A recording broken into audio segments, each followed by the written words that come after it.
"Take the cuffs off him," a voice would say less than an hour later, "before you destroy every badge in this building." But at 11:47 that night, Officer Derek Collins still believed he controlled the road. Rain hammered the empty streets of Briarwood, Georgia, turning the pavement into a black mirror beneath the flashing red and blue lights. A dark sedan sat crooked against the curb, its headlights cutting through the mist.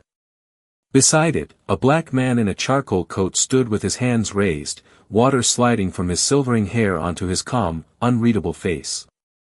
His name was Marcus Reed. Derek did not ask it twice. "On your knees." Marcus looked at the flooded pavement, then back at the officer pointing a weapon toward his chest. "Officer, I have complied with every instruction." That wasn't the instruction. The words landed harder than the rain. A second patrolman, Ethan Blake, stood near the rear of the sedan, watching with visible uncertainty. He was younger than Derek, less practiced at hiding discomfort, but he said nothing. His body camera blinked red beneath his jacket. Marcus slowly lowered himself onto one knee. Cold water soaked through his trousers immediately. Across the street, a woman beneath a bus shelter raised her phone and began recording. Derek noticed her but did not care. Men like him had survived complaints before. Videos disappeared. Reports changed. Witnesses forgot. Authority, he believed, was not something questioned. It was something obeyed. "You were speeding," Derek said. Marcus lifted his eyes. "Your patrol vehicle began following me 3 blocks before the posted limit changed." Derek's jaw tightened. "Are you calling me a liar?" "I'm asking for the reason I'm being detained." That calmness irritated him more than anger would have. Derek stepped forward, seized Marcus by the shoulder, and forced his other knee onto the pavement. "People like you always think you can talk your way out of trouble." For the first time, something shifted in Marcus's expression. Not fear. Recognition. He had heard those words before, spoken by different mouths in different uniforms. He had read them in complaints buried beneath administrative language. He had listened to grieving mothers repeat them during closed-door interviews. Tonight, he was not merely hearing prejudice. He was witnessing evidence. Imagine kneeling in the rain while a man wearing the law decides your dignity is suspicious. Imagine knowing one sentence could end the humiliation, yet choosing silence because the truth needed room to expose itself. Marcus breathed slowly. "May I reach for my identification?" Derek laughed. "Now you want to cooperate?" "I have been cooperating." Ethan glanced toward the sedan. On the passenger seat rested a sealed leather folder stamped with the emblem of the Georgia State Police. Beside it, a secure phone vibrated again. The screen lit up. "Governor's office." Ethan stared. "Derek," he said quietly. "Not now. The phone keeps ringing." Derek turned toward the car, snatched the device through the open window, and looked at the display. For half a second, uncertainty crossed his face. Then arrogance buried it. Probably fake. He dropped the phone onto the pavement. The screen cracked beneath his boot. Marcus watched without moving. Something inside him hardened, but his voice remained controlled. "You should preserve everything exactly as it is." Derek stepped closer. Was that a threat? No, Marcus looked directly into his eyes. It was professional advice. The rain seemed to soften. Even Ethan stopped breathing. Then Derek pulled the handcuffs from his belt. Metal clicked open beneath the storm. He grabbed Marcus's wrist, twisted both arms behind his back, and locked the cuffs tight enough to leave marks. Across the street, the woman filming whispered, "Oh my God." Derek smiled as he hauled Marcus upright.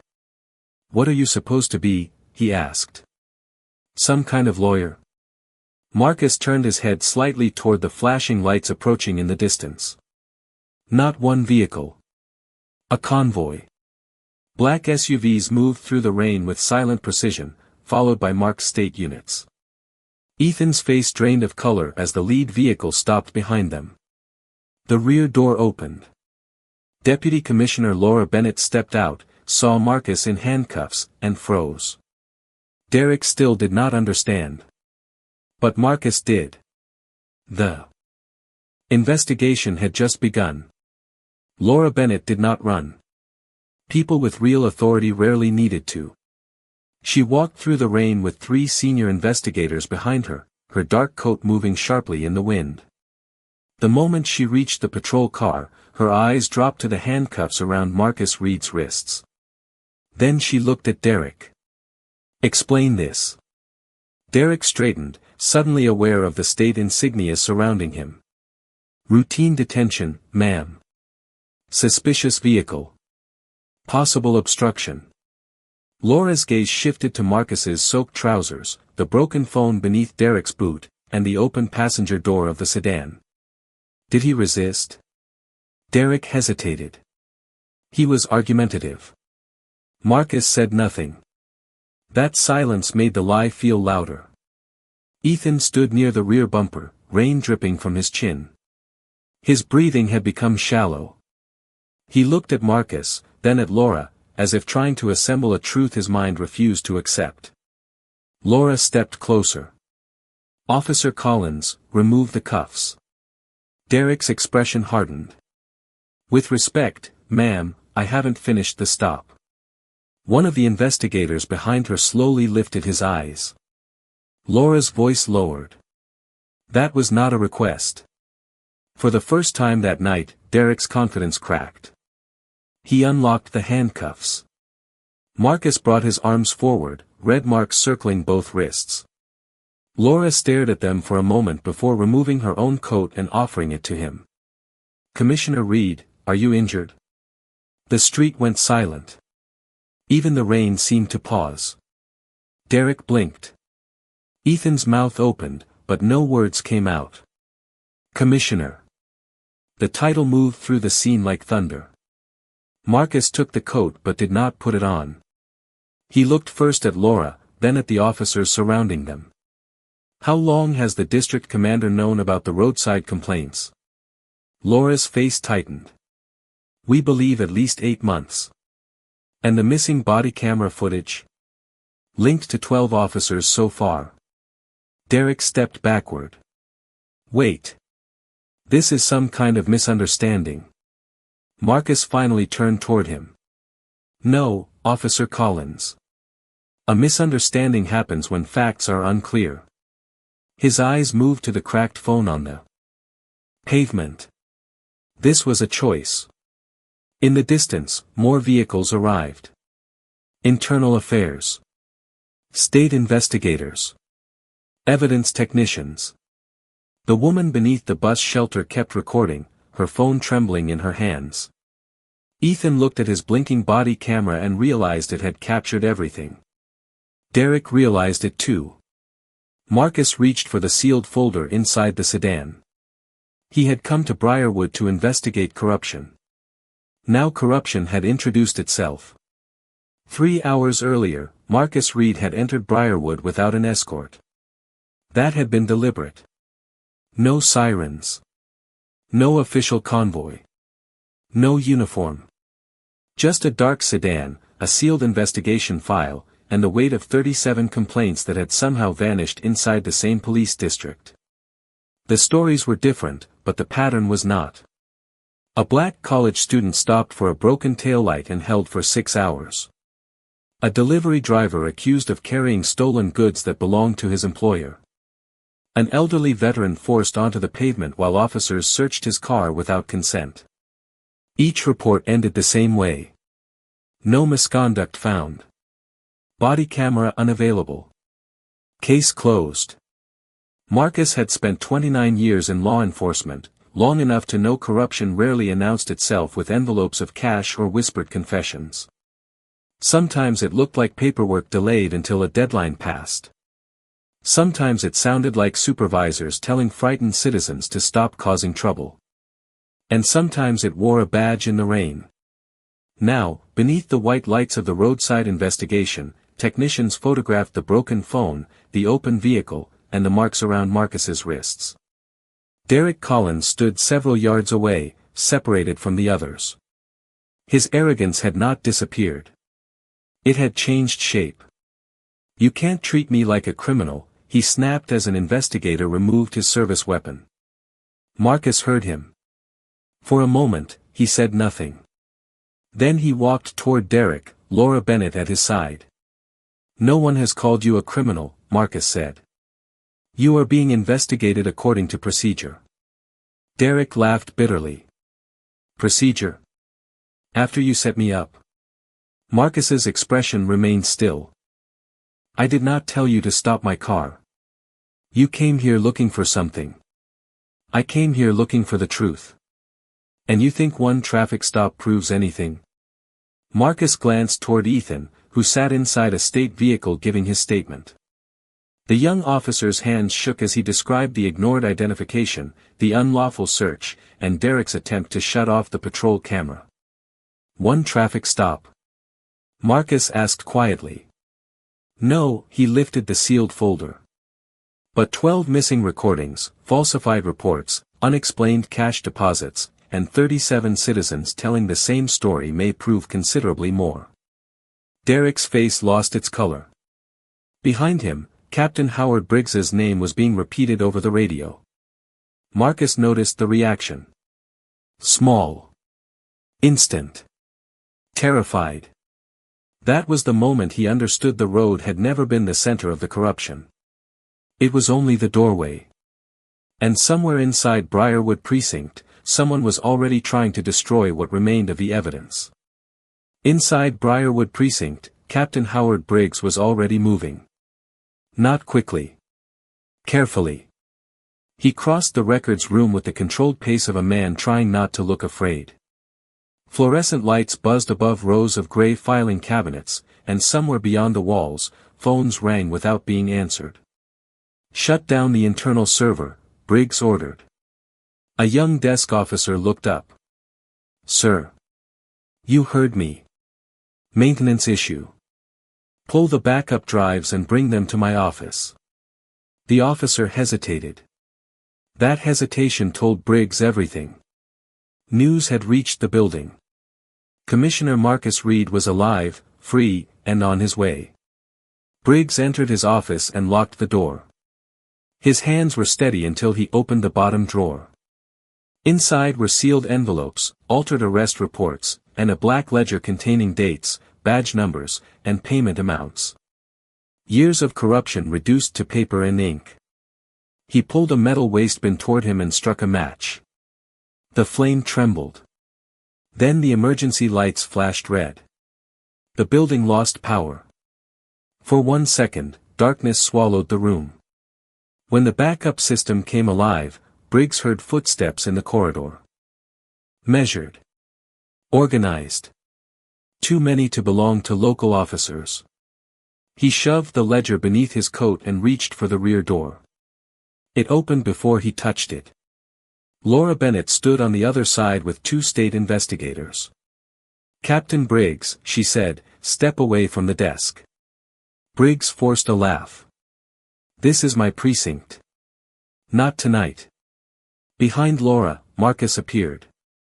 His clothes were still damp. The marks around his wrists had darkened, but his posture remained straight.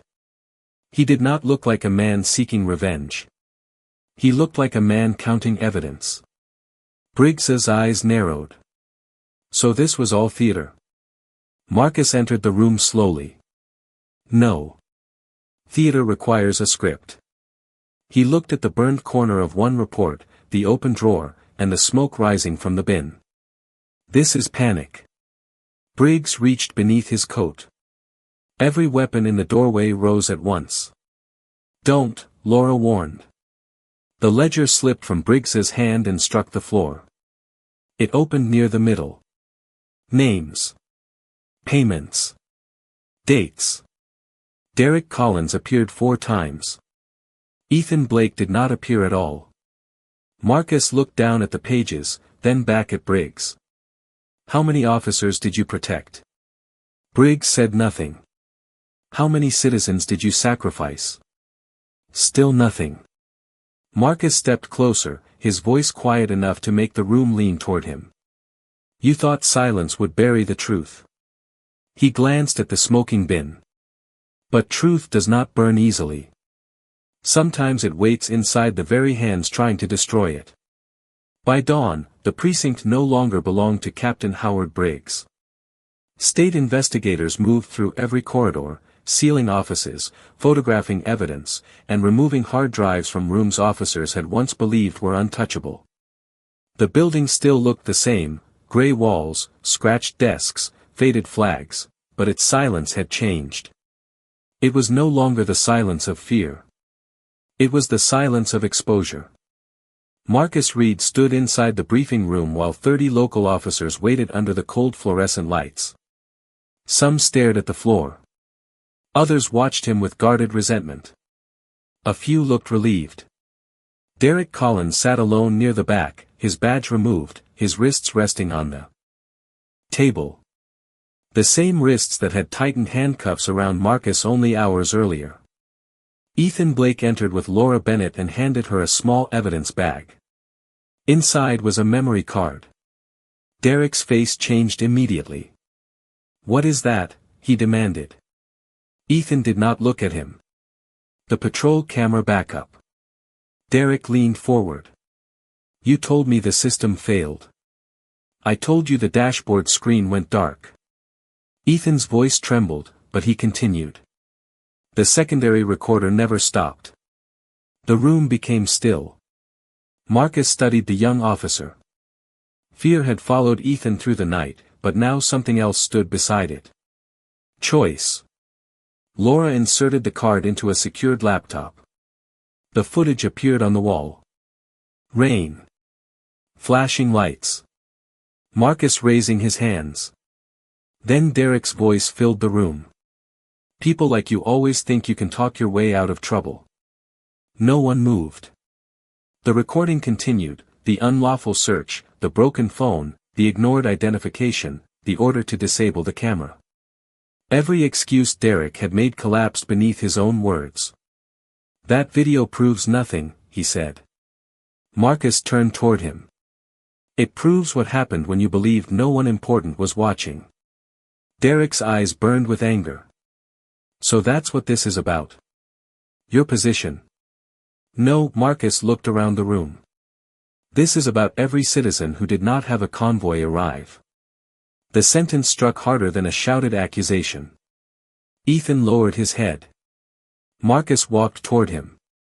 "You had opportunities to intervene." "I know, sir." "Why didn't you?" Ethan swallowed. "Because I was afraid of losing my badge." Marcus glanced at Derek, then at the officers listening in silence. A badge protected by cowardice is already lost.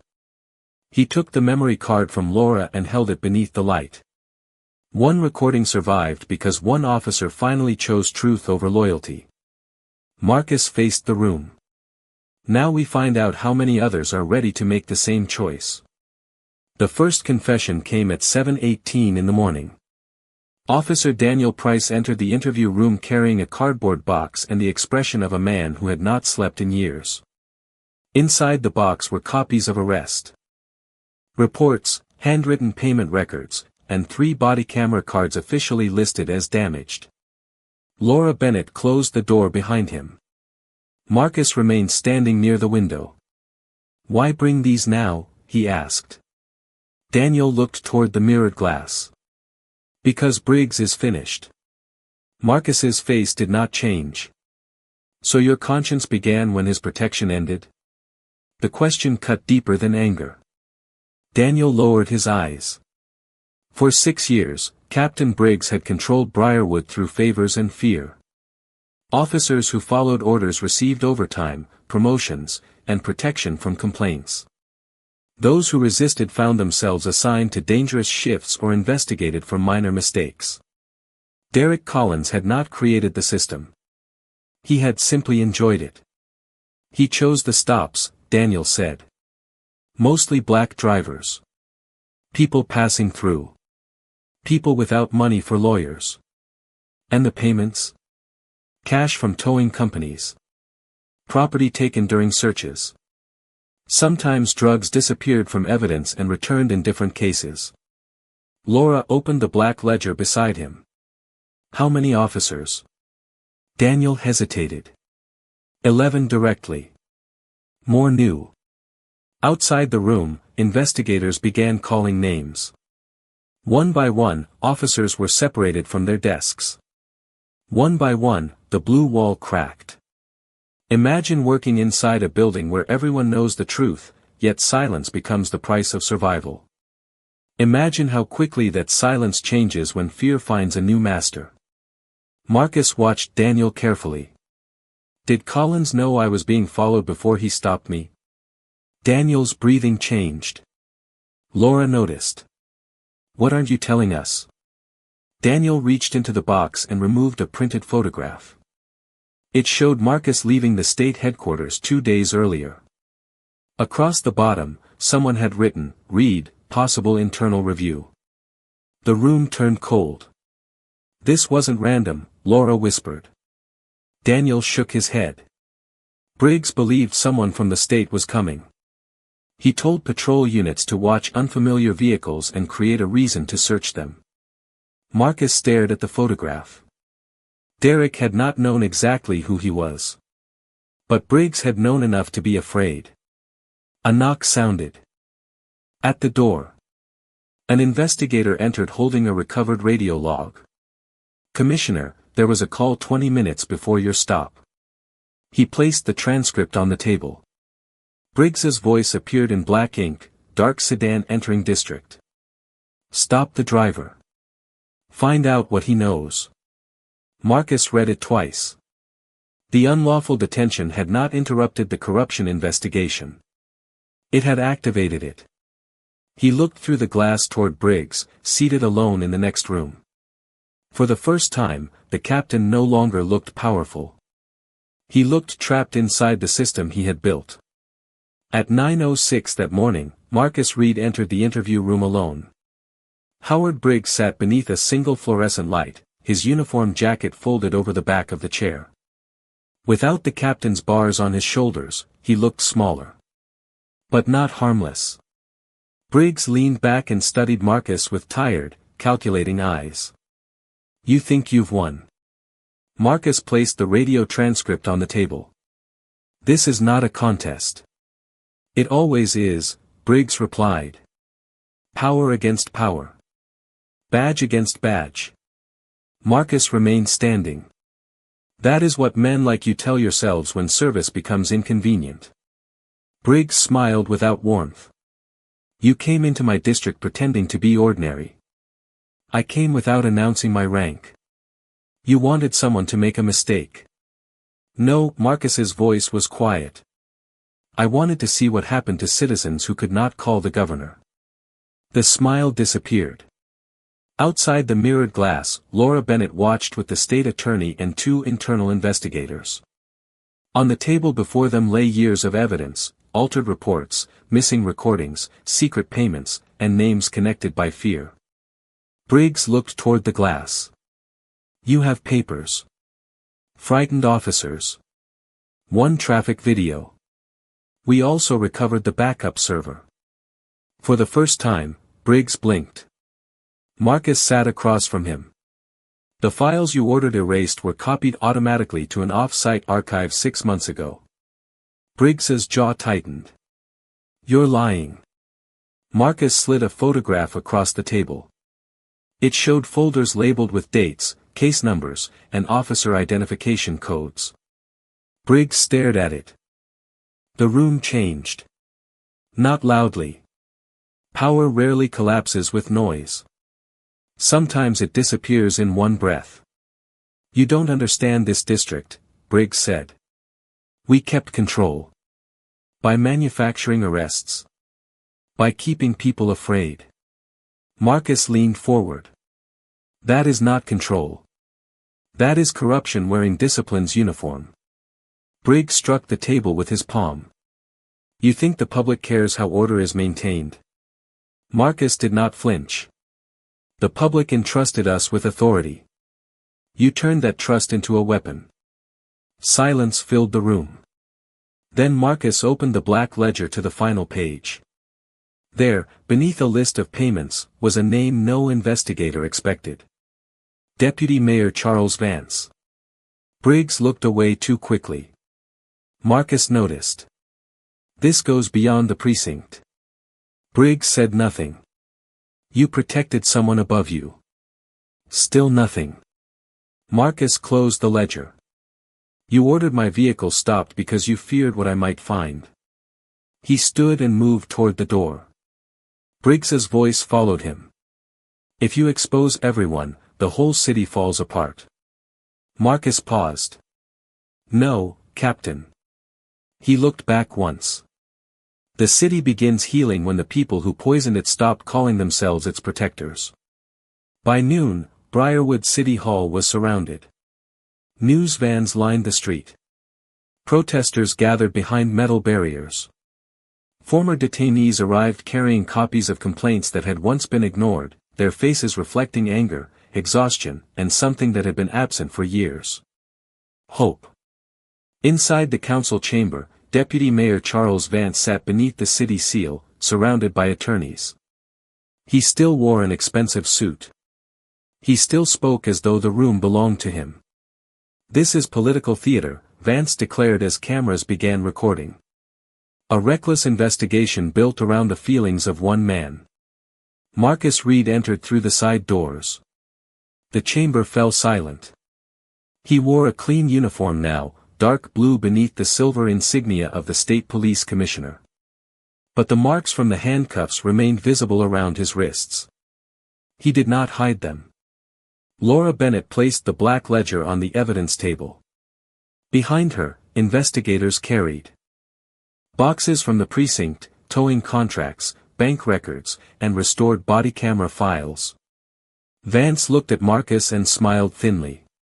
You expect the public to believe an entire city was corrupted because 2 officers treated you badly? Marcus stopped in front of him. This investigation did not begin with me. He turned toward the chamber. It began with 37 citizens whose voices were dismissed because no one believed their pain was important enough. Screens above the council seats came alive. Footage played. A young black father searched beside his children. An elderly veteran forced against a patrol car. A student crying in an interrogation room while officers laughed outside. No music. No narration. Only truth. The chamber watched in horror.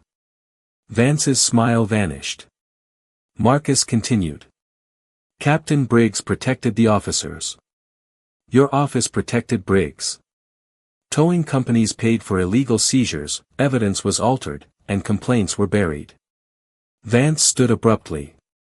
You cannot prove I ordered any of it. Laura opened the ledger. Page 42. An investigator displayed bank transfers tied to Vance's private account. The room erupted. Reporters shouted. Council members stepped away from him. Outside, the crowd heard the news and raised their voices like thunder. Vance looked toward the exits. State officers were already there. Marcus watched as the deputy mayor was placed in handcuffs. Not tightly. Not violently. According to procedure.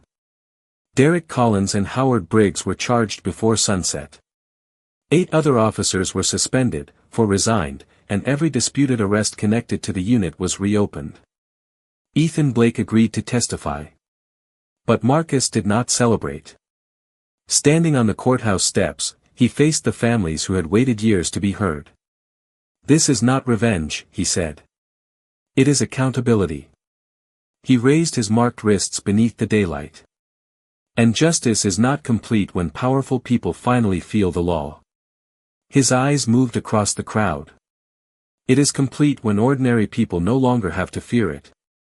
6 months later, the doors of Briarwood Precinct opened beneath a different name. No ceremony could erase what had happened there. No fresh paint could silence the memory of voices ignored, reports buried, and citizens forced to prove their innocence to people who had already decided their guilt. But change had begun. The old command offices were converted into a public accountability unit. Every patrol camera uploaded automatically to an external state server. Complaints could no longer disappear inside a captain's drawer, and every officer was required to explain not only what action had been taken, but why. Marcus Reed stood near the back of the crowded briefing room as the first class of newly trained officers took their oath.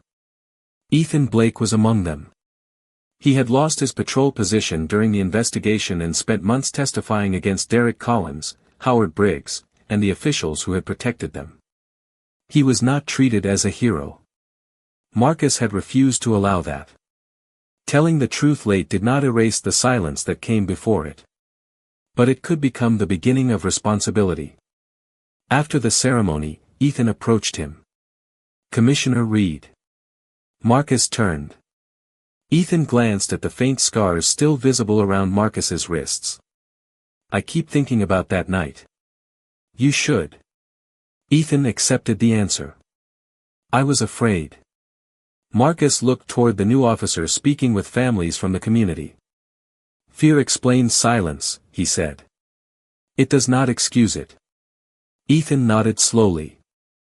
"How do I earn the badge back?" Marcus studied him for a long moment. "You do not earn it once." He looked at the shield pinned to Ethan's uniform. "You earn it every time someone has less power than you." Outside, rain began tapping softly against the windows. The same sound that had filled the night Marcus was forced onto the pavement. But now, the building did not feel like a place where truth came to disappear. It felt like a place being taught to listen. Derek Collins was sentenced for unlawful detention, evidence tampering, and conspiracy. Howard Briggs and Charles Vance received longer sentences for organizing the corruption network. Dozens of cases were reopened, families were compensated, and officers who had remained silent were forced to answer for what they had allowed. Yet Marcus knew justice was not a single arrest. It was not a headline. It was not the satisfying moment when a powerful man finally lowered his eyes. Justice was what happened afterward. It was the policy rewritten. The camera left running. The officer who chose to intervene. Before leaving, Marcus stopped beneath the state seal and looked at the words engraved beneath it. Duty. Honor. Service. He thought of the rain, the cuffs, and Derek's confident smile. Then he spoke quietly. "A badge does not place a man above the law." Ethan listened. "It places the law above the man." And for the first time in years, the echo inside Briarwood Precinct sounded less like fear. It sounded like justice.